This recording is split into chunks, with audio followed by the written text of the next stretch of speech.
پریز Jesus تشریف رکھیں گے. خدا ان کا شکر کریں گے خدا ان کی پاک حضوری کے لیے, اس کی موجودگی کے لیے, اس کی پریزنس کے لیے کہ وہ اپنے لوگوں کے بیچ میں موجود ہے. جب ہم پرستش کرتے ہیں تو یاد رکھیں یہ ہم اپنے ہونٹوں کی قربانی خدا ان کے حضور لے کے آتے ہیں, اور جب کلام ہوتا ہے تو خدا ہم سے بات کرتا ہے. تو یہ دونوں سیشن جو ہیں یہ ایک دوسرے سے جڑے ہوئے ہیں, اس لیے ہمیں ان دونوں سیشنز کے اندر اپنے آپ کو ایکٹیو رکھنا ہے تاکہ ہم اپنے اس پرپس کو پورا کریں جس کے لیے ہم اس جگہ پر موجود ہیں. ہم 1.5-2 گھنٹے کے یہاں پہ آئے ہیں صرف پرستش کرنے کے لیے, کلام سننے کے لیے, خداوند کے نام کو جلال دینے کے لیے. اور آج صبح جو بات خداوند نے میرے دل میں ڈالی وہ باپ کا پیار ہے. آپ میں سے کتنے لوگ ہیں جو اپنے باپ کی محبت کو ایکسپریس کر سکتے ہیں؟ بالکل سب کر سکتے ہیں, مگر اس کے باوجود یہ فیلنگز ایسی ہیں کہ ہم جتنا بھی بیان کر لیں ہم ایگزیکٹ وہ بات اپنے باپ کے بارے میں, اس کے پیار, اس کی محبت کے بارے میں نہیں بتا سکتے ہیں. ایسا ہی ہے, وی ڈونٹ ہیو ورڈز کہ ہم کن ورڈز کے ساتھ اس کو ایکسپریس کر سکیں. ہم کس طرح سے اپنے باپ کی محبت کو بیان کر سکیں. ہم فیل کرتے ہیں, ہم فیل کرتے ہیں اپنے باپ کی محبت کو, مگر بیان کرنا مشکل ہے. اسی طرح سے آج صبح ہم خدا باپ کی محبت کے بارے میں سیکھیں گے جو اس نے مجھ سے, آپ سے, آپ کے گھرانوں سے, مسیحوں سے, یہودیوں سے, پوری دنیا کی قوموں سے کی. اور ہم دیکھیں گے اس کا ایک نرالا انداز آج کے پیغام کے اندر. میرے ساتھ نکالیں یوحنا کی انجیل اس کا 3 باب اور اس کی 16 آیت پڑھیں جی ذرا.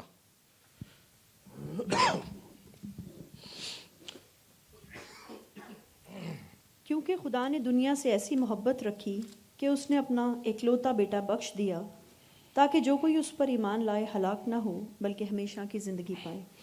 ہم نے بہت دفعہ اس پیغام کو سنا ہوگا, بہت خادمین نے اس پیغام پہ بات کی ہوگی, آج بھی کرتے ہیں, کرتے بھی رہیں گے, مگر آج ہم ایک مختلف انداز میں خدا باپ کے پیار کو, خدا باپ کی محبت کو سیکھیں گے کہ کیوں یوحنا کہتا ہے کہ خدا نے دنیا سے ایسی محبت کی کہ اس نے اپنا اکلوتا بیٹا بخش دیا تاکہ جو کوئی اس پر ایمان لائے ہلاک نہ ہو بلکہ ہمیشہ کی زندگی پائے. تو سب سے پہلی بات جو سمجھنے والی ہے وہ یہ ہے کہ اس دنیا کے اندر موجود جتنی قومیں ہیں, چاہے وہ مسیحی ہیں, یہودی ہیں, مسلمان ہیں, ہندو ہیں, سکھ ہیں, بدھسٹ ہیں, کیمونسٹ ہیں, کوئی بھی ہے, یہ سب کے سب یسوع مسیح کے وسیلہ سے خدا کے اس منصوبے میں شامل ہیں جو کہ نجات کا منصوبہ ہے. یہ علیحدہ بات ہے کہ قومیں مکمل طور سے اس بات کے اوپر ایمان نہیں رکھتی, مگر ہر قوم, ہر قبیلے میں سے لوگ مسیحت میں چلتے آ رہے ہیں. اس کا مطلب ہے کہ یہ بات سب قوموں کے لیے ہے. اس لیے یوحنا کہتا ہے خدا نے دنیا سے ایسی محبت رکھی. اگر خدا نے یہودیوں سے محبت رکھی تھی تو خدا یوحنا بولتا کہ خدا نے یہودیوں سے ایسی محبت رکھی, لیکن یوحنا دنیا کی بات کرتا ہے. اس کا مطلب ہے سب قومیں شامل ہیں خدا کی محبت کے اندر. گو اس دنیا میں بہت سے مذاہب ہیں تو بھی 5 نمایاں مذہب اس دنیا میں نظر آتے ہیں جس کے اندر یہودیت, مسیحت, اسلام, ہندوازم اور بدھزم ہے. یہ 5 ایسے مذہب ہیں جو دنیا کے اندر نمایاں حیثیت رکھتے ہیں, مگر ان میں سے 2 مذہب ایسے ہیں جن کے اندر خدا کے لیے باپ کا تصور ہے. کتنے مذہب ایسے ہیں جس کے اندر خدا کے لیے باپ کا تصور ہے؟ یہ خدا کو باپ کہتے ہیں, یہ خدا کو باپ سمجھتے ہیں, یہ ان کا رشتہ خدا کے ساتھ باپ والا ہے, یہ خدا کو اپنا باپ کہتے, مانتے اور سمجھتے ہیں, اور خدا بھی ان کو اپنے بچوں کی طرح ٹریٹ کرتا ہے. مگر باقی قومیں جو ہیں, باقی مذاہب جو ہیں, وہ خدا کو خدا کہتے ہیں. ہر مذہب نے خدا کے لیے ایک نام تجویز کر رکھا ہے, جیسے اسلام کے اندر خدا کو اللہ کہا جاتا ہے، ہندوازم کے اندر خدا کو ایشور، پرمیشور یا بھگوان کہا جاتا ہے، اور مختلف مذاہب جو ہے وہ مختلف طریقے سے خدا کا نام لیتے ہیں۔ ان کے نزدیک خدا باپ نہیں ہو سکتا، ان کے نزدیک خدا خالق ہے، مالک ہے، ہی از اے کریٹر، جس نے کریٹ کیا ہے، اور اس سے زیادہ کچھ نہیں ہے۔ مگر یہ دو مذاہب جو ہیں یہ ایسے مذاہب ہیں جو خدا کو باپ کہتے ہیں۔ ان کے اوپر باپ کا پیار ظاہر کیا گیا ہے۔ تو کیا ایسا ہی ہے کہ یہ صرف یہ دو مذاہب کا خدا باپ ہے یا پوری دنیا کا باپ ہے؟ آج ہم یہی بات دیکھیں گے۔ ایسا نہیں کہ صرف یہودیوں کا اور مسیحیوں کا خدا باپ ہے، خدا سب کا، مگر کیسے ہے؟ آج ہم اسی بات کو سیکھیں گے کہ اس میں راز کیا ہے، بھید کیا ہے، کیا وجہ ہے کہ صرف اور صرف ابھی یہ دو قومیں خدا کو باپ کہتی ہیں، باقی نہیں کہتی ہیں، اور وہ کب کہیں گی؟ اگر ہم بائبل مقدس کا مطالعہ کریں تو ہم دیکھتے ہیں کہ بائبل مقدس کا جو سب سے پہلا انسان تھا، آدم، اس کے بارے میں لکھا کہ وہ خدا کا بیٹا تھا، اس کو خدا کا بیٹا کہا گیا ہے۔ اس کے بعد بائبل مقدس کے اندر فرشتوں کو خدا کے بیٹے کہا گیا ہے، اور پھر آدم کے بعد 1600-1700 سال کے بعد خدا نے ایک قوم کو اپنا بیٹا کہا، اور وہ قوم کون تھی؟ قوم بنی اسرائیل۔ خدا اس کو اپنا بیٹا کہتا ہے۔ نکالیں میرے ساتھ خروج کی کتاب، اس کا 4 باب اور اس کی 22 سے 23 آیت پڑھیں ذرا، بلکہ 22 آیت صرف پڑھ لیں، 22۔ اور تو فرعون سے کہنا کہ خداوند یوں فرماتا ہے کہ اسرائیل میرا بیٹا بلکہ میرا پہلوٹا ہے۔ ہاں جی، کیا لکھے کہ تو فرعون سے کہنا کہ خداوند یوں فرماتا ہے کہ اسرائیل میرا بیٹا، بلکہ ایمفسائز کیا گیا ہے، یہاں پہ زور دیا گیا ہے، بلکہ میرا پہلوٹا ہے۔ کیوں خدا اس بات پر زور دے رہا ہے کہ وہ میرا بیٹا ہے بلکہ پہلوٹا ہے؟ یہ بات اس چیز کو ظاہر کرتی ہے کہ اسرائیل کے علاوہ باقی قومیں بھی خدا کے بیٹے اور بیٹیاں ہیں، مگر ان سے اس بھید کو، اس مکاشفہ کو چھپایا گیا ہے۔ کیوں چھپایا گیا ہے ہم دیکھیں گے۔ ابراہیم کے 2 بیٹے تھے، پہلا اسماعیل اور دوسرا اسحاق، اور جسم کے لحاظ سے اسماعیل جو تھا وہ پہلوٹا تھا، اور اسحاق جو تھا وہ چھوٹا تھا، دوسرے نمبر پہ تھا۔ مگر خدا جب اپنے بیٹے کی بات کرتا ہے کہ میرا بیٹا کون ہے بلکہ پہلوٹا بیٹا، تو خدا نے یہاں پر اسحاق کو اسماعیل کے اوپر فوقیت دی ہے، ترجیح دے دی ہے، اس کو اپنا پہلوٹا بیٹا بولا ہے۔ کس کو؟ اسحاق کی نسل کو، جو کہ اسرائیل تھی۔ اسحاق کے بیٹے تھے نا، اس میں سے قوم بنی اسرائیل پیدا ہوتی ہے۔ خدا اسحاق کی نسل کو پہلوٹا کہتا ہے، جبکہ جسمانی اعتبار سے کون پہلوٹا تھا؟ اسماعیل پہلوٹا تھا۔ اسماعیل پہلے پیدا ہوا تھا، مگر خدا اسماعیل کو پہلوٹا ہونے سے رد کر دیتا ہے، اس سے باپ کی محبت کو چھین لیتا ہے، اور وہ حق اسحاق کو دیا جاتا ہے، اور خدا کہتا ہے کہ اسرائیل میرا بیٹا بلکہ میرا پہلوٹا ہے۔ اسماعیل جو تھا، جب وہ اپنے باپ سے جدا کیا گیا تو بائبل یہ بیان کرتی ہے کہ وہ، چونکہ اس کی ماں مصری تھی، ہاجرہ مصری تھی، وہ مصریوں کے ساتھ گھل مل گیا، اور اس کی نسل جو تھی وہ مصریوں میں گھل مل گئی۔ اور اس کے علاوہ اس کی آگے چلتے دیکھیں تو بہت سی قومیں اس میں سے پیدا ہوئی ہیں۔ کس میں سے؟ اسماعیل میں سے۔ ایسا کیوں تھا؟ کیوں تھا ایسا؟ خدا کا منصوبہ تھا۔ یاد رکھیں کہ خدا نے جب ابراہیم نے جب اسماعیل کو اور ہاجرہ کو اپنے سے علیحدہ کیا ہے، تو اس کے اندر خدا پورا پورا شامل تھا، خدا کی مرضی سے یہ کام ہوا۔ لکھا ہے کہ جب سارا کا اسحاق پیدا ہوا سارا سے، تو اسماعیل جو تھا وہ ٹھٹھے مارتا تھا، اور سارا بولتی ہے کہ یہ لونڈی کا بیٹا میرے بیٹے کے ساتھ نہیں رہے گا، اس کو نکال دے۔ اور لکھا ہے کہ خدا نے ابراہیم کو بولا جو تیری بیوی سارا کہتی ہے اس کی سن۔ یعنی خدا اس بات میں شامل ہے، اس بات میں راضی ہے کہ اسماعیل سے اس کے باپ کو چھین لیا جائے، اس کے باپ کی محبت کو چھین لیا جائے، اس کے اوپر سے شفقت کا ہاتھ اٹھا لیا جائے۔ خدا کہتا ہے کہ تو اپنی بیوی سارا کی سن، اور جیسا وہ کہتی ہے ویسا ہی کر۔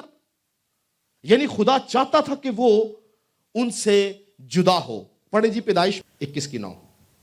اور سارا نے دیکھا کہ ہاجرہ مصری کا بیٹا جو اس کے ابراہیم سے ہوا تھا ٹھٹھے مارتا ہے، تب اس نے ابراہیم سے کہا کہ اس لونڈی کو اور اس کے بیٹے کو نکال دے، کیونکہ اس لونڈی کا بیٹا میرے بیٹے اسحاق کے ساتھ وارث نہ ہوگا۔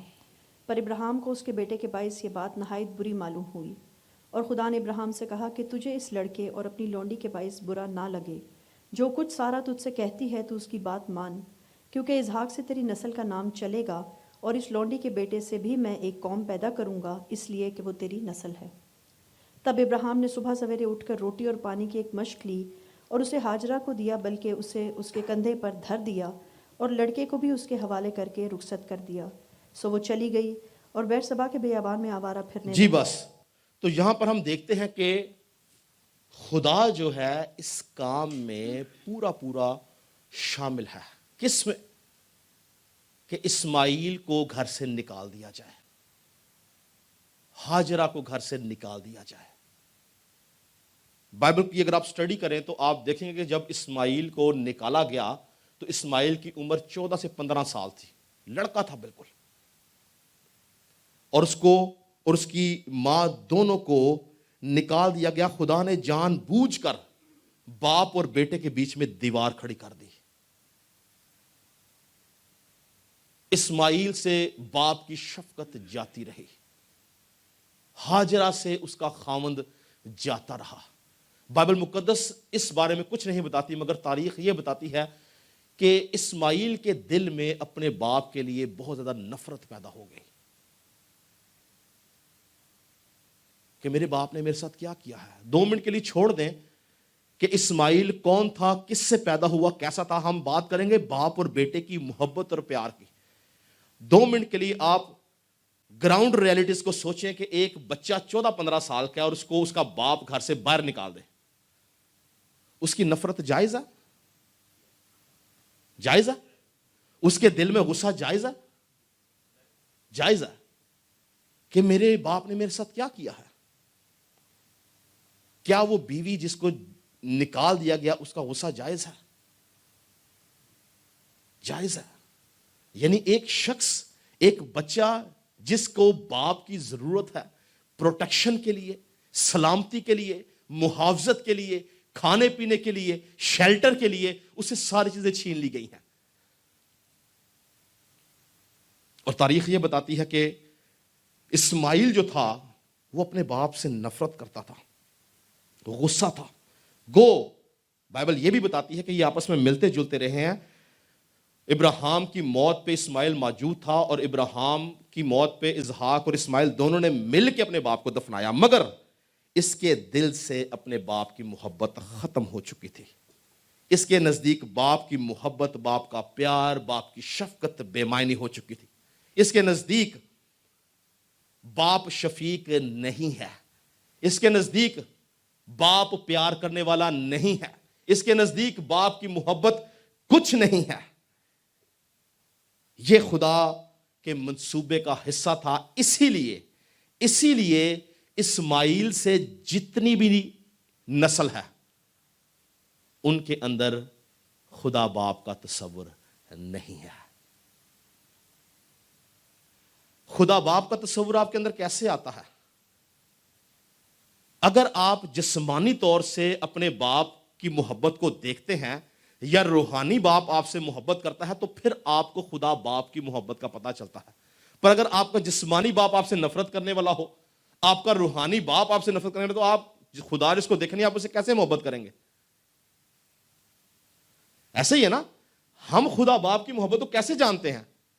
جب ہم جسم میں اپنے باپ کی محبت کو فیل کرتے ہیں, پھر ہمیں پتہ چلتا ہے کہ او خدا باپ بھی ہے جو ہم سے محبت کرتا ہے, پھر ہم اس سے محبت کرتے ہیں. مگر خدا نے انٹینشنلی اسماعیل سے اپنی محبت کو چھپا کے رکھا, جسمانی باپ کی محبت کو چھپا کے رکھا. اسی لیے ان سے پیدا ہونے والی جتنی نسلیں ہیں ان کے اندر باپ کا تصور نہیں ہے. خدا نے یہ تصور, یہ محبت, یہ پیار, یہ شفقت اسحاق کی زندگی میں, اس کی نسل میں رکھی. اس لیے اسحاق کی نسل جو ہے وہ جسمانی باپ کو بھی جانتی ہے اور آسمانی باپ کو بھی جانتی ہے اور اس کے ساتھ محبت رکھتی ہے. مختصر یہ کہ خدا نے جان بوجھ کر اسماعیل سے یہ ساری چیزیں چھین لیں. یہ باتیں جتنی ہم کر رہے ہیں یہ دیکھنے میں ہمیں بڑی عجیب سی لگتی ہیں. ہمیں خدا کا کردار کیا نظر آتا ہے؟ خدا کا کردار ہمیں بڑا سخت نظر آتا ہے, بے انصاف نظر آتا ہے. ایک ایسا خدا جو باپ اور بیٹے میں جدائی کرنے والا ہے, ایک ایسا خدا جو بیوی اور خامند میں جدائی کرنے والا ہے, ایک ایسا خدا جو کہ نہیں چاہتا کہ بیٹا باپ اور باپ بیٹے کو جان سکے. ایسے ہی نظر آتا ہے نا کہ خدا یہ کیسا خدا ہے, یہ کیسا خدا ہے جس نے ایک لڑکے کو, ایک بیٹے کو, ایک بیوی کو جدا کر دیا. ہاجرہ کیا قصور تھا کہ وہ اس ابراہیم کی بیوی بنی؟ ہاجرہ کا شاید قصور ہو, لیکن اسماعیل کا کیا قصور تھا کہ وہ ابراہیم کا بیٹا تھا؟ یہ ساری کی ساری باتیں ہمیں ایسے لگتا ہے کہ خدا کیسا خدا ہے, بے انصاف خدا ہے. ہم کس خدا کو مانتے ہیں؟ مگر اسی بات میں بھید چھپا ہوا ہے, اسی بات کے اندر مکاشفہ ہے, اسی بات کے اندر خدا کا پیار ہے.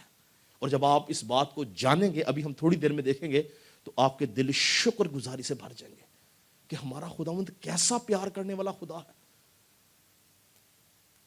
ہماری عقل اور سمجھ سے بالا تر ہے. ہماری سوچ وہاں تک جا ہی نہیں سکتی جہاں تک خدا نے میرے اور آپ کے لیے پیار ہم سے کیا ہے. اور ہمیں لگتا ہے کہ شاید خدا بڑا ظالم ہے اور اس نے ظلم کیا ہے.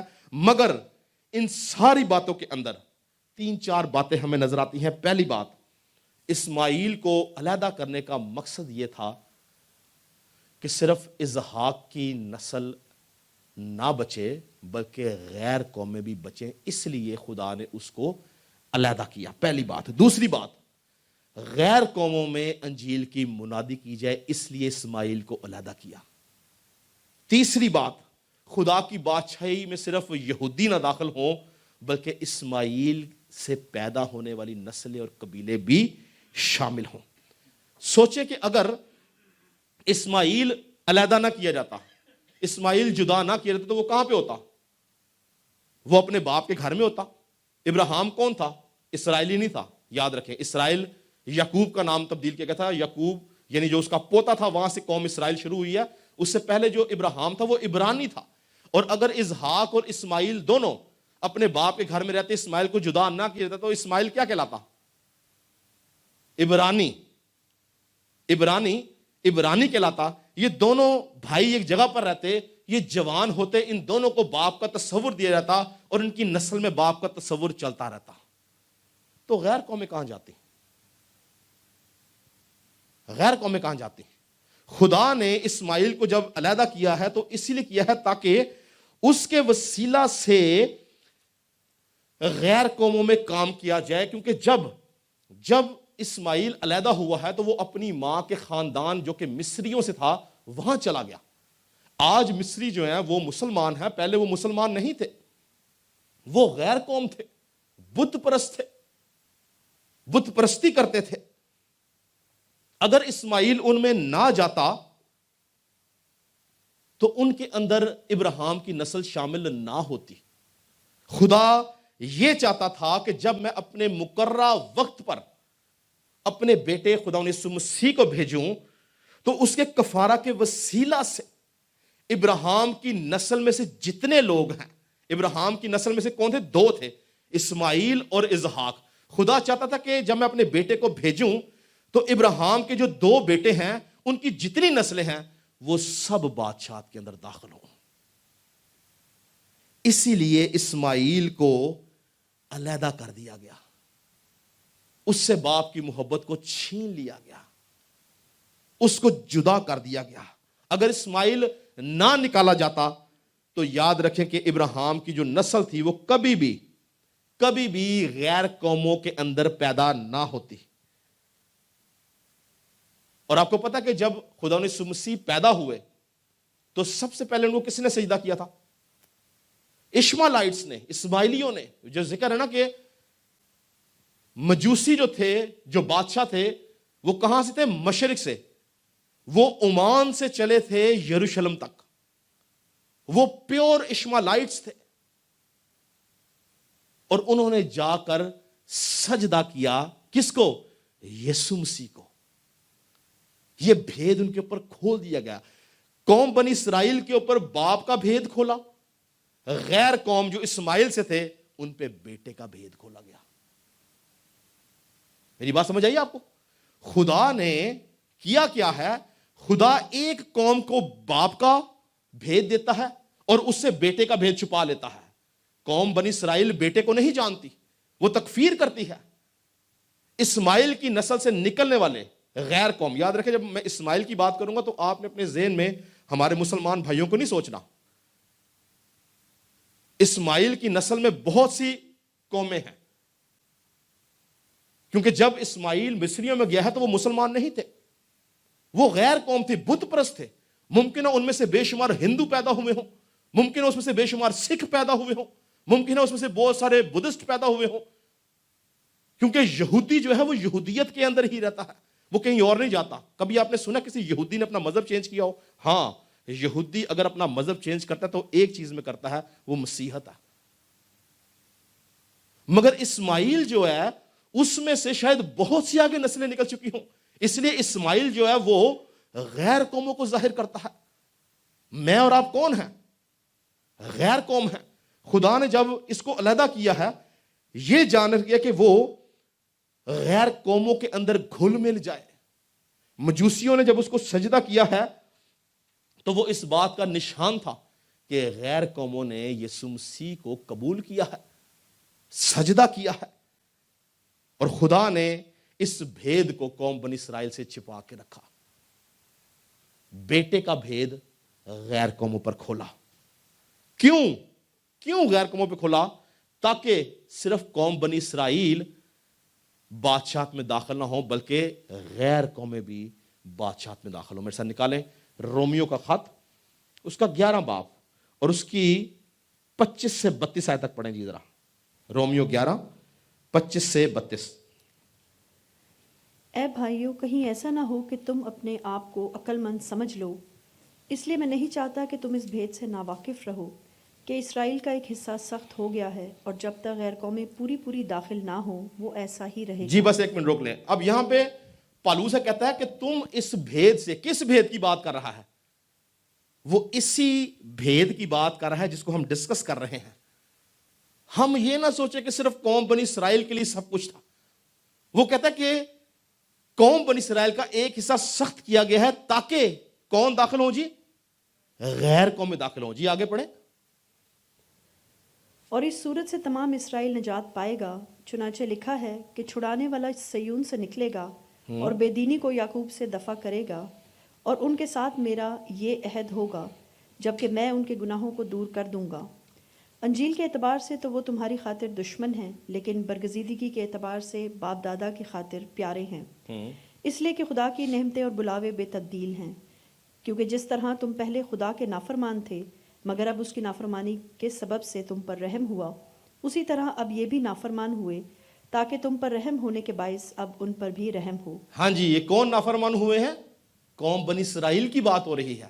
خدا نے ہونے دیا ہے، نافرمان ہونے دیا ہے، یسوع مسیح کے بھید کو چھپا لیا ہے، بیٹے کے بھید کو چھپا لیا ہے۔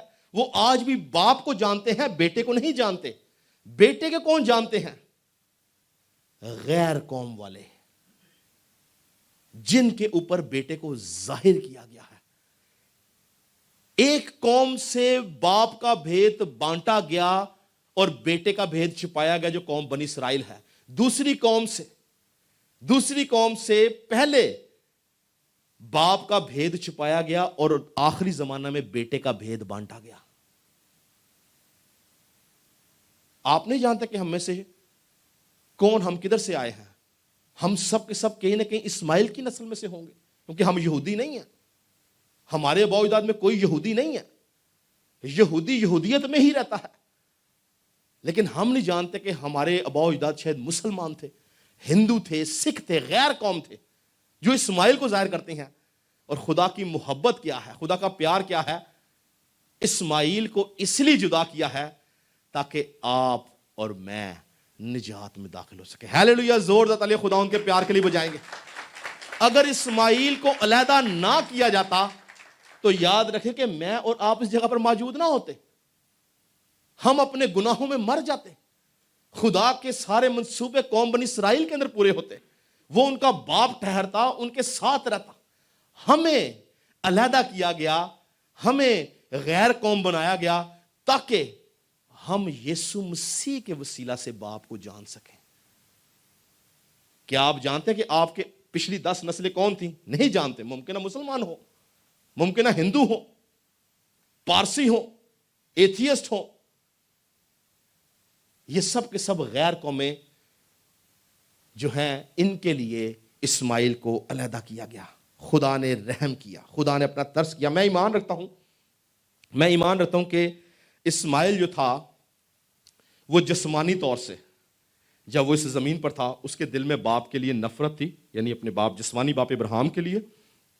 اور شاید کہ نہ کہ وہ خدا سے بھی گلا کرتا ہو کہ یہ تو نے میرے ساتھ کیا کیا ہے. مگر روز عدالت کے دن، میری بات غور سے سنیں گا، آخری بات کر کے ختم کروں گا میں. روز عدالت کے دن میں اس بات پر ایمان رکھتا ہوں کہ جب اسماعیل دیکھے گا کہ اس کے اس سارے پلان سے جو اس کے لیے کیا گیا، جو اس کو علیحدہ کیا گیا، خدا نے پوری دنیا کو بچا لیا ہے، تو وہ اپنے دل میں خوش ہوگا. ہیلیلویا. وہ بولے گا کہ خداوند نے اس کے ساتھ کیسی محبت رکھی، اس کو کیسا اعزاز ملے گا. اگر وہ علیحدہ نہ کیا جاتا تو سوچے کہ ساری کی ساری قومیں ہلاک کر دی جاتی. اس دن وہ خوش ہوگا، اس دن وہ شادمان ہوگا، اور اس دن وہ بولے گا کہ شاید میں نے جسم میں دکھ اٹھایا لیکن خدا نے اس دکھ کو خوشی اور شادمانی میں میرے لیے نہیں بلکہ پوری دنیا کے لیے بدل دیا ہے. اس لیے یوحنا کہتا کہ خدا نے دنیا سے ایسی محبت رکھی کہ اس نے اپنا اکلوتا بیٹا بخش دیا. ہم سب دنیا ہیں، یہودی نہیں ہیں، غیر قوم والے ہیں، مگر خدا کی محبت، خدا کا پیار ایسا نرالا ہے جو ہماری سوچ سے بالا تر ہے. اس وقت شاید اسماعیل بھی نہیں سمجھا. آج بھی بہت دفعہ ہم خدا کی محبت کو نہیں سمجھتے ہیں، مگر یاد رکھیں خدا کی محبت، اس کی سمجھ، اس کی حکمت ادراک سے پرے ہے، ہماری سوچ سے بالا تر ہے. وہ ہمارے لیے بہتری کے، بھلائی کے منصوبے رکھتا ہے. اسی لیے ہم مبارک ہیں کیونکہ ہم غیر قوم والے ہیں. یسوع مسیح کے وسیلہ سے ہمیں ابراہیم کے بیٹے اور بیٹیاں اس کی نسل کے اندر شامل کیا گیا. ہیلیلویا. ایمانداروں کا باپ کون ہے؟ ابراہیم. ابراہیم جو ہے وہ اسماعیل کے وسیلہ سے اور اسحاق دونوں کے وسیلہ سے ساری قوموں کا باپ ہے. اور اسحاق کی نسل سے جو آتا ہے وہ ایماندار کہلاتے ہیں، اس لیے وہ ایمانداروں کا باپ ہے. مگر اسماعیل کی نسل سے جو آتے ہیں وہ ابھی ایماندار نہیں ہیں. لیکن ایک وقت آئے گا کہ اسماعیل کی نسل والے بھی سارے اسحاق کی نسل کی طرح ایمانداروں میں شامل ہوں گے، جیسے میں اور آپ شامل ہوئے ہیں. اسی لیے ہم ابراہیم کے بیٹے اور بیٹیاں مانے دیں گے ایمان کی روح سے. جو ایمان نہیں لے کے آئے، اسماعیل کی نسل ابھی تک ایمان نہیں لے کے آئی، اسی لیے وہ ابھی باہر ہیں. مگر جیسے جیسے ایمان لائیں گے پھر نہ کوئی اسماعیلی رہے گا نہ کوئی اسرائیلی رہے گا. مسیح میں کیا ہوں گے؟ ایک مخلوق. ہم سب نجات پائیں گے اور آسمان پہ خدا کی بادشاہت کیسا بنیں گے. ہیلیلویا. زوردار تالیاں خدا ان کے لیے بجائیں گے. پریز گاڈ.